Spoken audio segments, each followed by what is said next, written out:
అమ్మా భవానీ లోకాల నేలే ఓంకార రూపమమ్మా, తల్లిని మహిమల్ని చూపవమ్మా.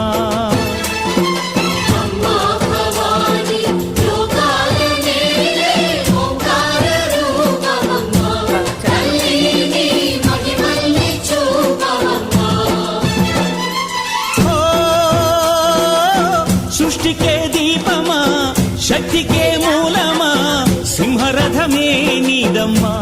అమ్మ దుర్గమ్మ భక్తులను దీవించుమా.